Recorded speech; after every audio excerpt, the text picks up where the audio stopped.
Don't know me, Trevor Murdoch. I'm an L1 in Victoria. And, Hi, I'm Nelson. I'm an L2 from Victoria. so we're going to be talking about fostering inclusive environments. And let's just go right to the first slide. All right. What does that mean? What does that mean? Well, before we dive in, this part's really important, assuming positive intent. So we want to be really interactive. We want people to be able to say, if you have questions, if you don't agree with what we're saying or don't think that what we're saying is how things need to be handled, we want you to be able to ask questions because we want you to really understand it. And so Right here in this room. So don't worry about saying something about worrying like, I don't know how to ask this question without sounding racist. Just ask it. We're going to assume that you're asking it so that you can learn something. So to read the slide, try to use I statements. So we're not going to accuse anybody of anything. The point here is to learn. Yeah, and so go ahead. Any questions about that? Okay, but yeah, feel comfortable asking questions. Okay, so this is a big question. Why can't we just play games without all this social justice, white knight, mumbo jumbo? And does anybody have any answers to that? Did anybody agree with this? Is anyone familiar with like this stance that they've encountered in their games? Maybe you've heard people say this before in sports. Do you run into players who think this? Who want to like stop the game and discuss everything? No. Or just like complain that someone is trying to look out for someone else's interests, right? Well, yeah, the other thing about the positive intent, and we're going to say some stuff that could sound offensive. It's coming up on some coming slides, so please assume positive intent. So, for example, like what we're talking about here, if somebody says that's okay, and then someone calls a judge about that, and that person's like, well, can't we just play games? Why? What does this have to do with gambling? So, go to the next slide. Because this is what the real question is can't we just play games without caring if people feel welcome versus excluded by the environment? So this is the real question that we're going to be addressing. And so the first question is kind of we've got it. So this is the question we're at. It's not political. We're not activists. We're just trying to get at what does Wizards actually want us to do where Magic is played. That's the question. Okay. Yeah. So this is the answer to this is that anywhere Magic is played needs to be inclusive to everyone. And so you saw at the beginning we had some. There's the Magic judges with the LGBT colors on it, and there's Lady Planeswalkers logo and Planeswalkers for Diversity logo, which Nelson and I are wearing on these shirts.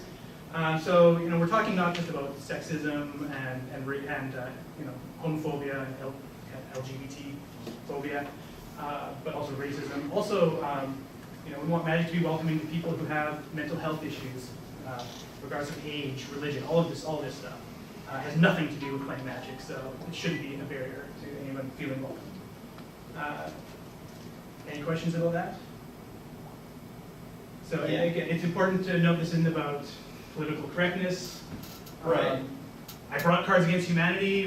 We drafted too late last night, so we need to play it. I'll play it. We'll play it tonight. And when you're with a group of people and you all know that no one means anything maliciously, that's one thing. But wherever Magic's played, this is in a public place, right? This is the Wizards Play Network is sanctioning things. There's a different standard for things that are said there. Right? I guess I just want to add before we go to the next slide that like you sometimes run into this attitude from players like, well, why can't we just play games, not worry about this? And it's important, just to note that you're in a public place, and it's not necessarily the case that like there needs to be a big like wave of changing the things that are happening as like an active thing. More just that like you need to make sure that that place you're in is available to everyone. And sometimes there's practices or there's like attitudes that are like as old as the building itself, or they're as old as the playgroup, as old as the FNM that's been there, that aren't welcoming. And so, just trying to identify those. So we're not necessarily trying to get people to change their mind that saying that's okay is a problem. We're just trying to get them not to say it. We're magically playing. Yeah. So there's a slight difference there. And some of us care about both things, but no, that one? Okay, sorry. Yeah. What else do you want to say? Yeah, so this stat, this 38% of people familiar, there's a bunch of discussion on Twitter over the last year or so about Mark Rosewater made this quote that 30% of people play Magic are women. And then there was people were questioning what actually goes into that. Eventually it came out, this was their market research, and the question was, have you played Magic in the last year? And 38% of respondents to that were women. And that's, does anybody have a store with 38% of women at FNM? So there's what's, something is going on there. Does anybody want to? How do they know they're women? Did they ask? Yeah, they asked. Gender? They asked. They asked Okay, gender. that's- Yeah. Yeah, I mean, that would be the most direct sort of way of asking. I just wondered if it was like Alexa or something. That's where- true. Where it is. No, where they're you not. They're not assume- assuming by name. Or Yeah, whatever, okay, sure, okay. It's probably just from the online survey. Like whenever people visit their website, every now and then a survey will pop up, right? Yeah. It might just be from that. Every It does- survey It does that they pop put up up. periodically, I've gotten sucked into. They've actually announced that they do like more blind tests as well, so I don't think it's just from the online survey because they know that that doesn't reach all players. And if we're talking about women, they might not necessarily be going to the website if they're more casual players, so I would expect it's not just an online survey. Yeah, I would have a feeling the online survey would be a lot lower. Like limited resources, a limited resources listener did a survey, and it was announced on the podcast as well, and that was like 97% men and 3% women, and it was like rounded to zero. People who didn't answer male or female. Oh, no, Good no, question. no. Okay. Yeah, so I mean, but this last point is what it's all really about, is just that these are the kind of things that do get said. We know that this happens. I don't remember the last time I've gone and played Magic and didn't hear one of these things somewhere. And so, yeah, that's okay. I can't believe we just lost a girl, drag us back. These are all real quotes that happen. I'm not even going to read that one because I'm going to read the last two, but you can read them. And this is stuff that just gets heard, right? And so, yeah, if you ask people, does this discourage you from coming in to play Magic? It really does. So it's part of the explanation for this difference between 38%. Yeah, and if you've been wondering, like, there's a soundbite from a couple years ago, where it's like 30% of people that play Magic are women from these various surveys, and like there's maybe a correlation. So why you can't maybe explain that when you want to, right? So these sorts of things. Yeah. So what are actual responsibilities in the judge code of conduct? So this is directly from there. Don't be a jerk. So yeah, judges shouldn't be expressing views that would make people uncomfortable. So that's the first thing. Don't be a jerk ourselves. And then the other one is stopping other people from being jerks. So yeah, these kind of statements that were on the last slide, if we don't say something about it, and this includes whether you're judging or if you're just a player, a couple seats down. If people can just say this stuff and you just sort of chuckle and let it go by, you're kind of implicitly, agreeing with it. So it's important to just call it out. And then the other thing from the judge code of conduct, and we'll get more into that towards the end after we do some scenarios, is that we're actually meant to do more than just not be jerks and stop people from being jerks. We're actually meant to create positive environments and welcoming environments for everyone. So that actually is one of our responsibilities. It used to be TOs only, but that does fall to us. Yeah, sometimes it's not fun, but as ambassadors of the game, this is sort of what falls on our shoulders sometimes, is to try to make sure that the environment's very healthy. So a little bit about what that means, yeah, the next slide. At regular REL, so does anybody want to, I don't want to just read the text, you can read it for yourself and hopefully get some questions going. So yeah, ask them, if things do come up, like some of the statements at regular REL, you don't necessarily need to jump up and, hey, you shouldn't say that. We don't want to make a big deal about it. But this trade-off between letting others know, like this trade-off between calling somebody out as calmly as you can. So here's a real example that I overheard a couple tables away from me. Somebody says, I play Rape Mother. So this is Rage Mother. I call it that instead. Should I say something right there, right then and there, so that it doesn't have this like unconscious agreeing with it almost by not saying anything, or is it better to wait and take that player aside? There's this trade-off between if you don't say anything right then, you're kind of accepting that that's an okay thing to say, but if you do say something right then, you're maybe making a big deal of it. Thoughts? Too early in the morning? No, it's okay. I think you can judge that based on the people around the person saying it. If he says that, you look around, everyone kind of looks really uncomfortable about it. Maybe that seems like a good time to at least take him aside and then chat with him about it. Maybe like, sorry, I just need to talk to you for a moment. Yeah. But everyone's kind of like, if everyone seems okay with it, sure, it's still not good, but I think you can let it slide and talk to him later about it. Yeah, when I overheard this, no one blinked, and I didn't say anything because I wasn't judging, I was playing, and I was deep in thought, and I don't know, I thought about it afterwards, and this is the reason I bring it up, I kind of feel bad about not saying anything right then, because it does have that, it's almost like you agree with it. So, I think you kind of first list. No, okay. My thought would be like, talk to them afterwards, provided they're not continuing to say that all the Right, time. right, You know, okay. in the match or game or whatever. Like, if you hear them say it again, feel free to stop them right then. Right, okay, and I'm gonna repeat the answers back a little succinctly just for the recording, so, you know, there's maybe not a right answer here, maybe wait and see if that's one incident, wait, but, Why don't we hear from Alyssa, then Sherman, and then Alex? I actually disagree that if everybody seems okay with it, you should keep quiet, because sometimes people don't think about these things, and if you bring it up right at the moment, then the other people, the next time they see it, they might bring it up. yeah. And that's going to kind of spread the desire to create a positive environment. Whereas if you wait until later, the only person you're going to affect is the person who's saying that thing. Yeah. Which is obviously less of an effect than if you do it in a more public space where everyone's going to hear it. Yeah, so the advantage of speaking up right away is that, yeah, other people are going to start catching on to, okay, you're going to have, inspire other people to maybe catch people out and stuff like that. We'll get you after Jeremy. Is it Sherman? Sorry, we had my Okay. I think, especially if you are, if you go with something that you normally go to, people know that you're a judge. I think it's really important to say something right then and there, because if you don't, people there are going to be like, well, the judge thought it was okay, he didn't say anything.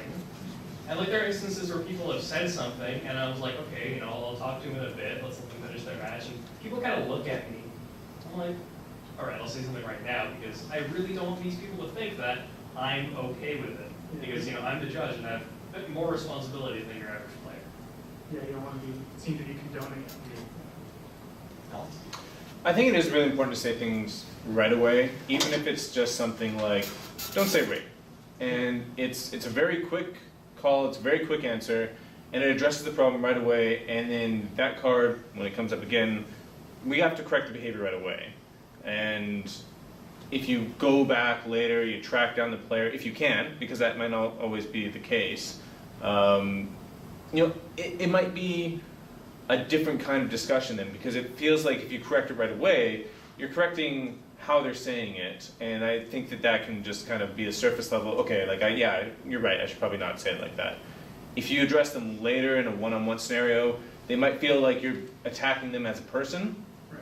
because you've singled them out, you're addressing their sort of behavior and discussion, and that might actually make them feel maybe insecure, and if you are saying these things, maybe it's because you are feeling awkward or insecure, and I think that you might get a different and maybe not as positive approach as if you just kind of deal with it immediately. So another advantage of doing it right away is it might actually put people less on the defensive. Yeah, exactly. Just like that's not cool and Get it's your just a after cool thing. Jeremy? Okay, great. Thank you. Well, I just wanted to point out that this is what I do for work, you know, sort of bringing the Navy into 2016 here. So the foundations of the training we're trying to introduce are built upon punish privately and praise publicly, right? So there is a requirement to act right away, because even though you're not punishing them directly, maybe you don't say something in front of other players, but yes, immediately pull them aside, because there's a tendency in society that people know what right looks like, and they know what behaviors they should be exhibiting. So if you pull a player that said something extremely offensive or in poor taste aside immediately, the other players in the vicinity are going to know why they've been pulled aside for a judge, why they've come back looking embarrassed or upset, and why they've been given a time extension depending on the nature of the discussion. So people are going to know that if a judge pulled somebody aside to say something, to drive home the point that certain behaviors are unacceptable, then you've effectively made that demonstration. You've acted quickly. You're not working to undermine your authority. People aren't going to assume the judge is okay and going to okay with certain behavior and let things slide. So I think that people are covering all of the same points that we've reached in my place of work. So The one thing I want to just make sure is clear with that is that with regular, our intent is education, not punishment. So at competitive, we'll get into competitive, where you're talking about actually giving warnings or DQ. Although our focus is educational here, if people are really belligerent at regular, I mean, you get DQ. But if we're talking about one statement like that, we do want to assume positive intent, assume it's not malicious. I mean, the vast majority of statements like this are probably made by people, they're trying to be clever, it's connecting. I mean, Magic is a social game, you're trying to connect with somebody, you think that's clever, and that's the culture that, unfortunately, the standard is that a lot of people do think that's clever, they do think that's funny. And that I think that, again, kind of reinforces why it's important to say something right away, but maybe try to say something small and quick right away, like that's not cool, and that's it. And it just changes that. Yeah, I just want to say, Adrian, I appreciate you sharing your experience and like the knowledge that you have in your background. I'm not sure if it's entirely the same thing in Magic as it would be in the Navy. I'm sure it's... Well, certainly not. You're not going to charge or press in prison people. But just specifically with these kinds of things, like someone says something and you like you're judging an event, you know it's out of line and they're in a match, but maybe there's like laughter from the next table or whatever about it. I think it actually can maybe be better to do like the small, like corrective statement publicly. Because it's not actually meant as like a punishment, it's more just like as a, an examination. Informative. Yeah, it's like an examination. Well, maybe punishment just a colloquialism used to illustrate my point. I apologize for being unclear. It's more, people are going to know why you're talking to an individual if you act quickly. Right. If you're a leader and an ambassador, Right. then you do need to take positive control of the situation and ensure that the behaviors you want reinforced are reinforced. Right. So punishment is probably too harsh a word, but alliteration and Okay, time. Has anyone here, or you guys, tried both approaches to see which one works better? I have. And which one did? I always like over the years of doing this, I figured out that I prefer to act as quickly as possible, like when I notice something happening. Now, the one part I have that's a little different, like I've learned, some people talked about the difference between pulling someone aside or not, and whether that's going to go over well, or whether if they're pulled aside and you have a private conversation, they might feel attacked, someone said. And I think the one thing you can do is just because, a lot of people who play Magic, so like people are coming to them are like either very young, so they're new to social situations, or they might just like Magic players who are pretty awkward socially to begin with. So sometimes in a situation like, especially if you're judging the same FNMs week in, week out, like these players, sometimes you'll just choose to wait until a match is done, talk to the person privately if you know for that player that it's going to go more easily on them. Because like the behaviors we're trying to correct most of the time, they're like little things, right? They're not, this player didn't go out of their way to try to offend you, and then no one's, for most are going out of their way to create environments that are inclusive. So there are these latent activities, and they can sometimes, if you call someone out for the first time, they can sometimes feel like they're being attacked. So you'll sort of make a judgment call whether you think it's easier to just say like, oh hey, don't call your cards a bitch either. Like don't say that because that's not okay in the store. I know you're just complaining about your cards, but don't do that. And other times you'll know from the player that it might just be a bit more, it might be a little too hard on them in their match to have a judge talk to them, even if it's quickly in public, and so and that's like kind of the only thing. Other than that, I pretty much always just want, if I hear someone just like, oh hey, we don't say that, that's but you can't use that unless you're that word, unless you're like telling a real story about someone being raped and you're talking about it. Like that. Someone who's like rape meetings. Right. Like there's the use of offense that can be committed against a female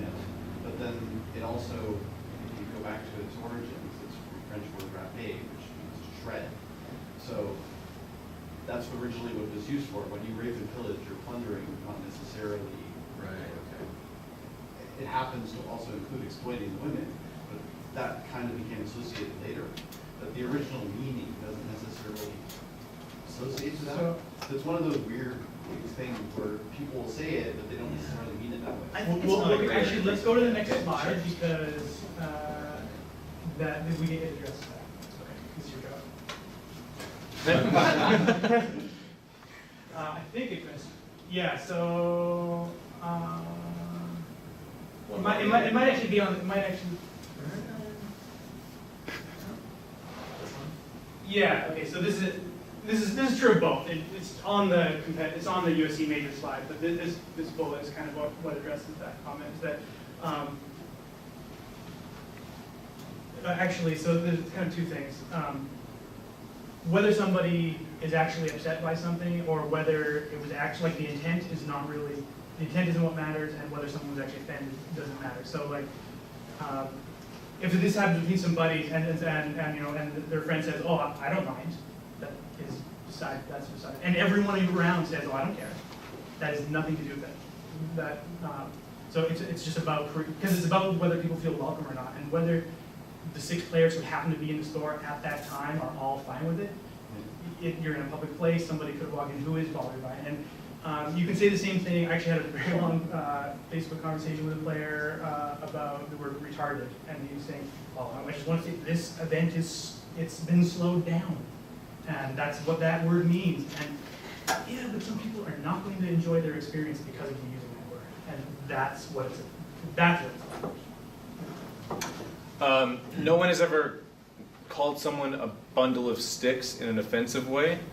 And I know that that's the original meaning of it, but that's never what they mean. And if you use any word that has an old meaning, that's never the intended meaning of it. So even, you know, you could go back and say, oh, well, I was actually just calling them some sticks, not referencing their sexual preference. Like, no, everyone knows what you mean.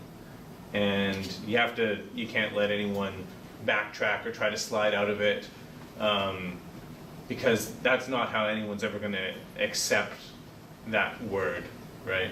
If we do get some like player coming in and speaking like totally Shakespearean English or whatever, some time traveler. They call me like a braggart or something first, then I'll be like, oh, you said great, but no.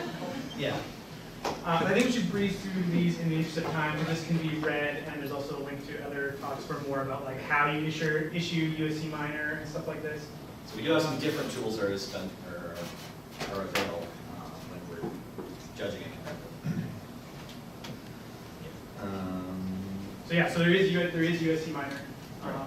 So unsporting conduct minor, and it covers anything generally disruptive. Unless there's questions, let's just move on to USC major. So this is I think this is worth reading out loud. So a player takes action towards one or more individuals that could reasonably be expected, a little room for interpretation there, to create a feeling of being harassed, threatened, bullied, or stalked. It may include insults based on all of these things, and also anything that's not listed. And of course, threats of physical violence are separate. That's unsporting conduct, aggressive behavior. And because unsporting conduct, aggressive behavior exists, almost everything here is language rather than action. So, and again, just to reinforce, it's not about whether someone actually feels uncomfortable or not. And yeah, this point again, you can commit this infraction without meaning any harm to anyone. And yeah, so again, for more on how to actually issue the infraction and the penalty at competitive, there's a link there. Any questions about that? Okay. So yeah, I just feel like it's worth going over once again, even though we kind of have, just like any, language, like the second bullet point reminds me that like we're talking about language, and the definition for USC major is like action, so but they mean language. So any player says anything towards one or more individuals that could reasonably expect to get a feeling of being harassed or bullied or something. So yeah, it's like just using words that we don't like to see in conversation doesn't cover this, but it can. That's mine.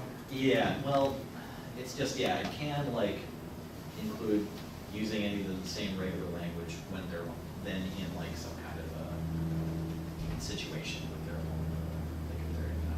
during a judge call or something. Exactly, yeah, so you gotta, still not, yeah. Okay. Sir Nixon, sir. Yeah, I wanted to make a comment regarding the difference between regular and competitive. You mentioned how this is not just for TOs anymore, and I would comment on the fact that in competitive, the judge does take on a majority role in figuring out what their tournament looks like. However, I would also say in regular REL, I think you're going to have to do a little bit more work sometimes with the TO to make sure that you tap into the store's culture and see if you can address that in certain ways. Because often it's like the same 12 guys sit around the store 24/7, and you can kind of work that angle a little bit differently than you would in competitive, where you're like, this is an 8-hour tournament, it's gonna be run the way I want it. Right. Yeah, it's an important point. So with TOs, if you have a TO who's not necessarily on the exact same page as you are, you might have to remind them that the Wizards Play Network requires the exact same things of them that the Judge Code of Conduct requires of us. So we should be rowing in the same direction, but that's not necessarily the case. So, and yeah, it's a bit awkward to sometimes be reminding the store owner that. Yeah, people need directions. Some stores are old boys clubs, and they're used to having the same 12 guys for 20 years, and then you just got to kind of like, it's a change in 2016. Yeah, and that's a really good point, Nixon. It's maybe like the best piece of feedback that we haven't really talked about yet. It's just like trying to understand or insinuate yourself into a culture, and some stores might want everything that being a Magic store location really means, and they need to learn that or whatever, but it's slow going, and that's a whole other seminar maybe where it's just how to bring Plans for Diversity into actually, whatever X shop where it's just just no one goes there, and that doesn't seem to be a problem. This segues into the next slide, and then just conscious of time. Okay, so we have some scenarios to hand out, and I think we do just enough time with our 14-minute time extension to split into 4 groups. I'm going to come around and give you guys these scenarios. Do keep in mind, so for the recording, I think we want to not record, it's not practical for one thing, but because we won't be recording in scenarios, if somebody feels like coming out of some closet of some kind to talk about some of these scenarios, that's confidential, and if you want to take that somewhere, you should ask that person. If you want to use that as an example elsewhere. So let's split into 4 roughly equal groups, and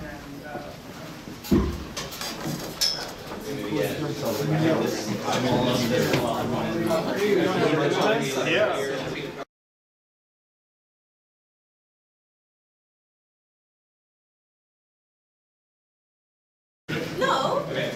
Do you want me up there? Sure, if you want, yeah. Come on, stand next to me. You're pathetic. Yeah, this is Andrew helping us out. Thank you. All right, so our scenario, in a nutshell, is a female player over here is a group of guys in her store wondering what her age is. Not just because they're checking her out, but because they specifically want to have sex with her. Then she approaches the judge and says, I feel like a lamb amongst a field of predators.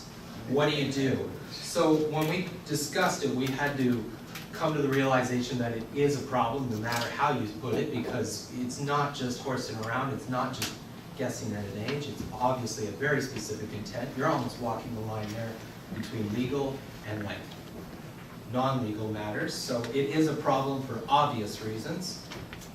As a judge, we're asked, how do you proceed? And this one, I think, speaks very much to, we're not going to let that slide because a player has specifically approached us, and we want to approach the group with her probably separate, because we don't want to signal her out. We don't want to have an announcement in front of every player at the store. We want to speak to the individuals directly. Stop is the key there. How would you create a more welcoming environment for the player in the future? You want to talk with your tournament organizer, your store owner, your players in question, and most importantly, the player that has approached you with a concern too. You want to make sure that you let them know that it's not acceptable, that the offenders know they need to stop.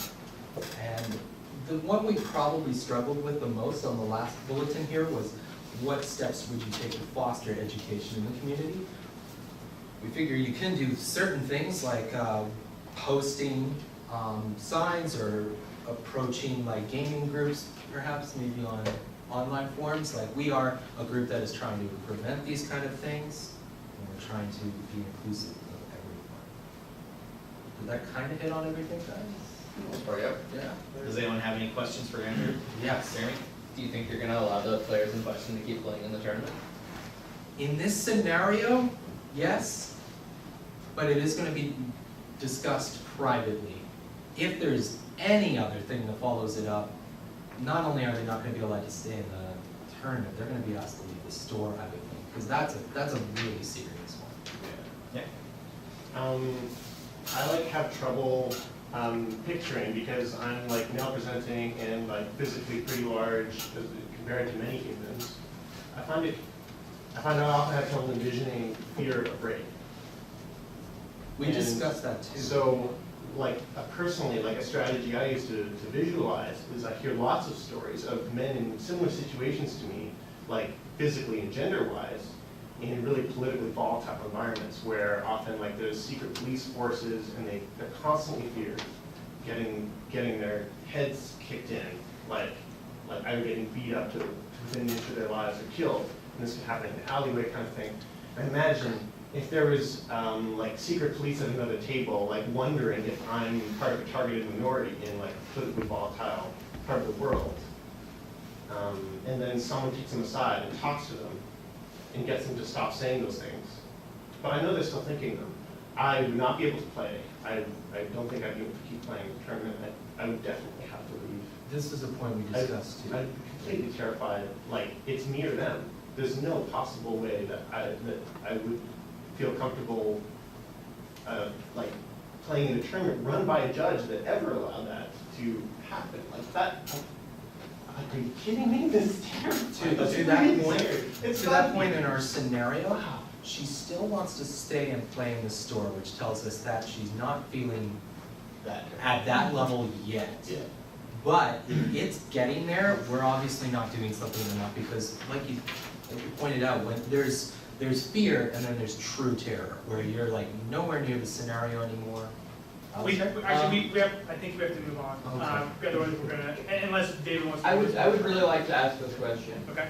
How would your reaction be different if the player said that she wished to leave the event because she didn't feel comfortable enough staying?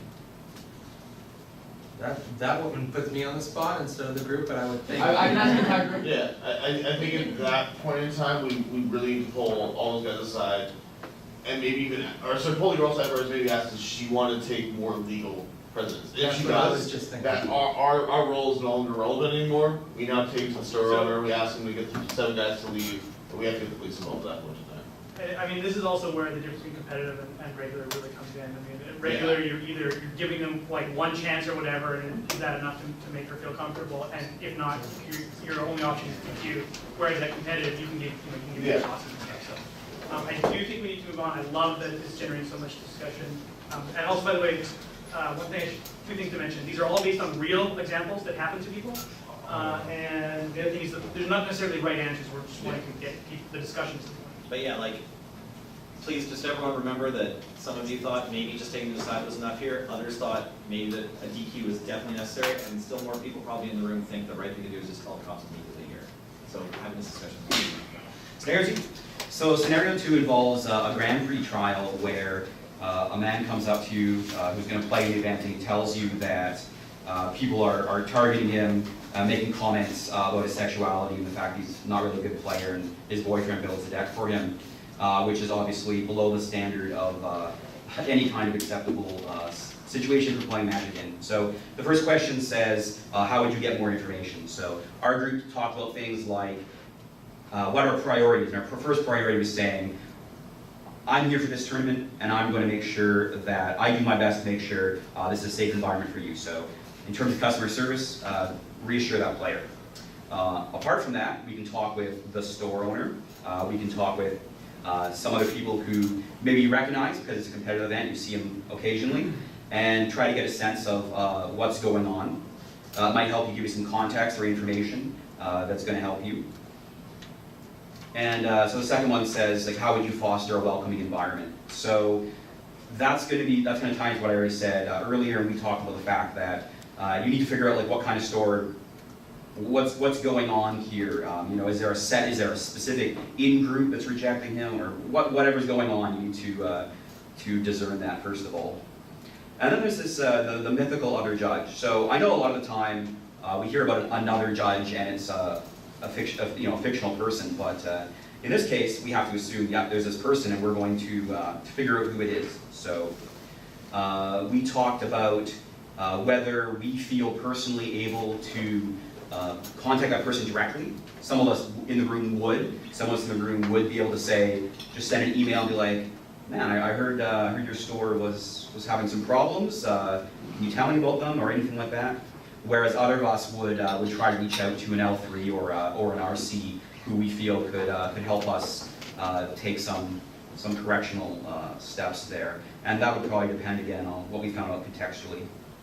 And then other steps we would take. So one thing we did mention is we would reassure the player that they're absolutely welcome, we want them to be here, but we might also point out that there are specifically some organizations that run events that are really welcoming and friendly, and he might have a great time going to one of those, and there might be resources where you can find such events at. Oh yeah, it's right there. Does anyone want to, questions for Mike or comments? Okay, I have a couple, actually. Oh, sorry.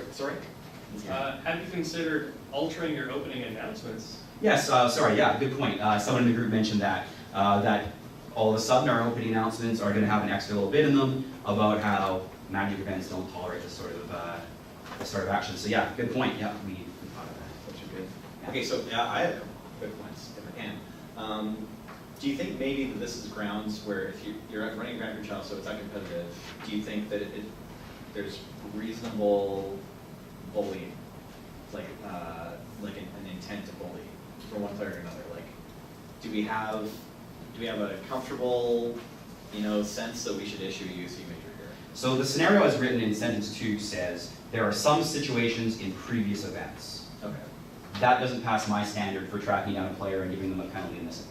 Right. But that's me.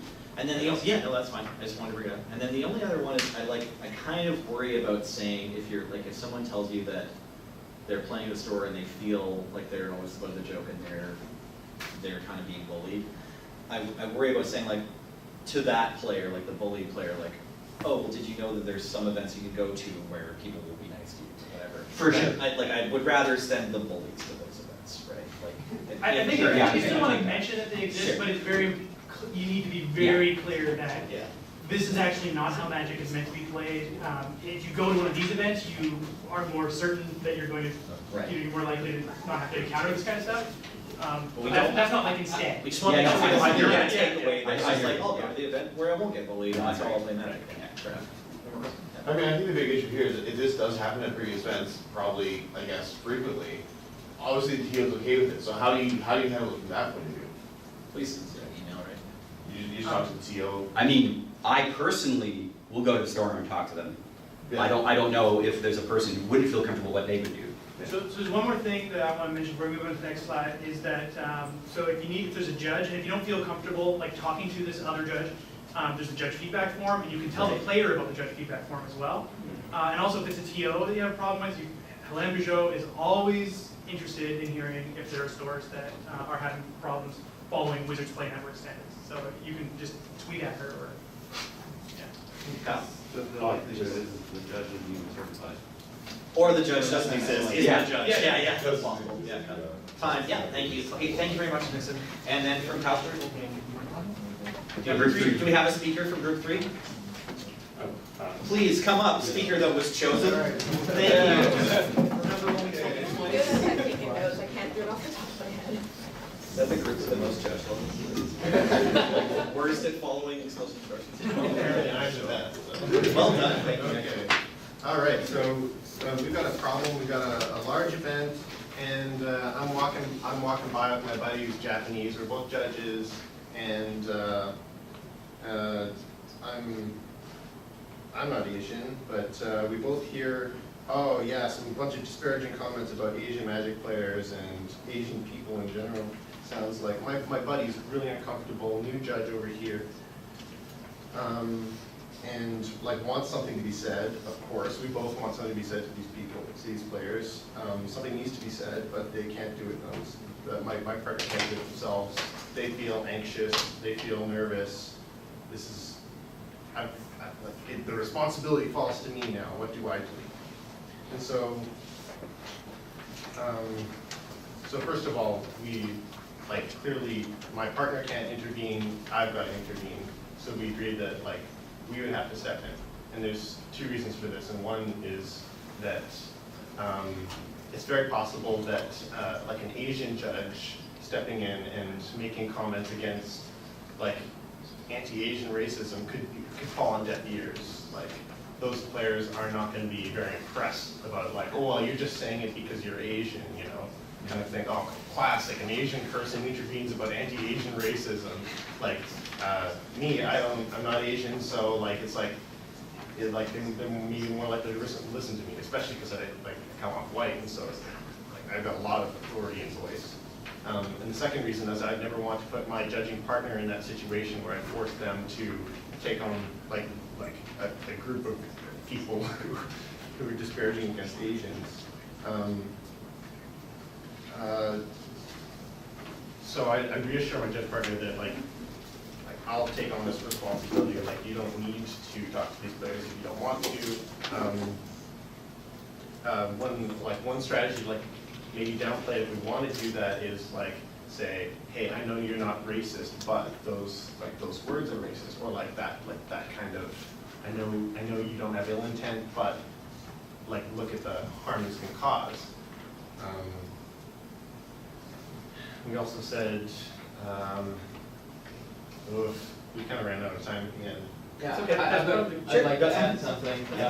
We were also addressing the last question that asks how we would react if our judge partner showed no outward discomfort.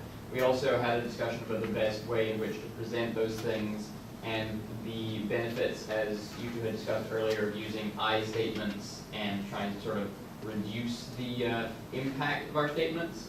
And I think most of us agree that in a situation like that, especially when we're issuing penalties, that we would choose not to use I feel statements, because we want to make it very clear to people that we're talking about that we are not intervening because we feel offended, that we are not intervening because our friend feels offended. We are intervening because their behaviors are objectively incorrect and not acceptable, regardless of whether or not there are any Asian people in the event, whether anyone is offended at all or not. It's not about, well, you've hurt this particular person's feelings. It's just about you're doing behaviors that are not acceptable regardless of who's here.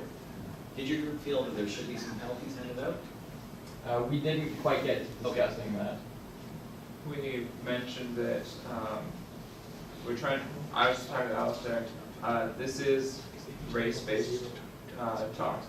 It is not directed at a specific person. So a warning would be the best option. Great. Any questions for Nick from other groups? Okay, wrap it up. Is there anything you would say to your partner to try to quell their anxiety or nervousness, try to empower them? Watch this.